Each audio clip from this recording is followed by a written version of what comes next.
Bonjour à tous. Donc aujourd'hui, cette vidéo est entre guillemets faite pour plus ou moins me conforter, quoique elle me.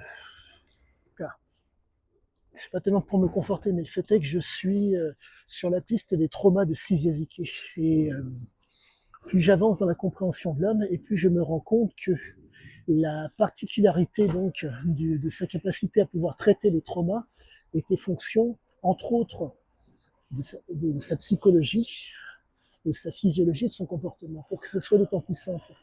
Vous avez donc des éléments psychologiques qu'il utilisait. Donc, le fameux alter ego dont je vous ai parlé à de nombreuses reprises. Cet alter ego permet, entre guillemets, de faire, si je puis dire, euh, tampon par rapport à une situation dite conflictuelle. On était donc face à un homme qui, pour pouvoir affronter son quotidien, faisait en sorte de donner le change. Et ça donne quelque chose pour moi qui est proprement génial à comprendre.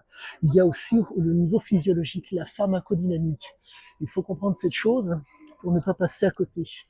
L'homme utilisait des substances pour affronter son quotidien.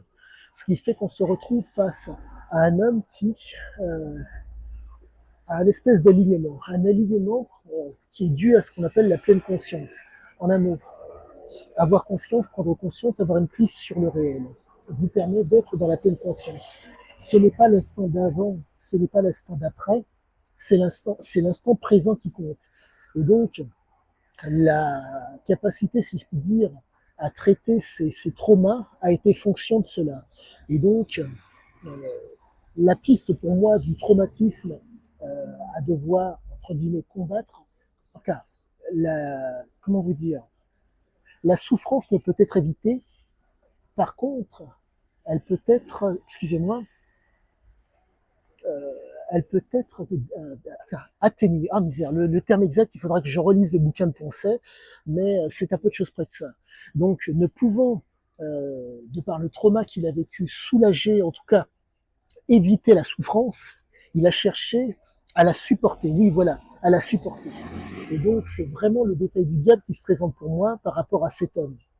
On est réellement face à quelqu'un qui avait besoin de bouger pour que ce soit d'autant plus simple. Je reprends les propos de De Gaulle. Il n'y a de grandiose que dans ce que l'on ne connaît pas. Si vous revivez à chaque fois, enfin, répéter la même chose, ne va pas forcément vous amener, euh, excusez-moi, du plaisir. Mais dans le cas présent, on est face à un homme qui a besoin de vivre des choses différentes pour, entre guillemets, supporter son quotidien.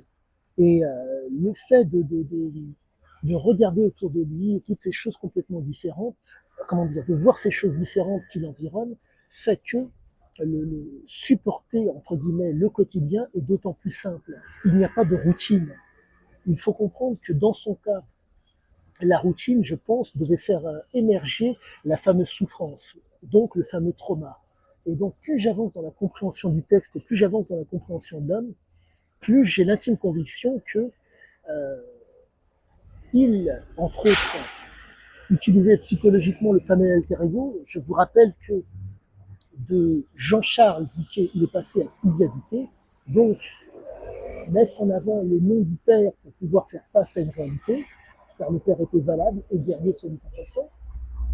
La pharmacodynamique, la prise de drogue, pour pouvoir physiologiquement supporter cette fameuse souffrance et le comportement qui va et le comportement entre guillemets adéquat par rapport à une situation pour faire en sorte de pouvoir, excusez-moi, supporter entre guillemets l'obstacle ou supporter le coup à venir. Il ne pouvait en être autrement. L'alignement psychologique, physiologique et comportemental, pour moi, prennent d'autant plus, comment dire, de résonance par rapport aux écrits. Tout se tient.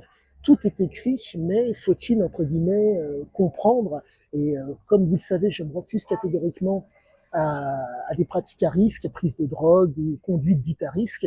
La seule chose que je fais, c'est donc en short et débardeur, hop là, comme vous pouvez le constater, hop, sous 8 degrés pour pouvoir un tant soit peu m'approcher de certaines sensations. Mais quoi qu'il en soit, je continue sur ma lancée car euh, je pense réellement ne pas être loin du vrai en tout cas pas loin du juste, et je pense que la suite sera d'autant plus intéressante. À tous, excellente fin de journée, et je vous dis à bientôt pour la suite.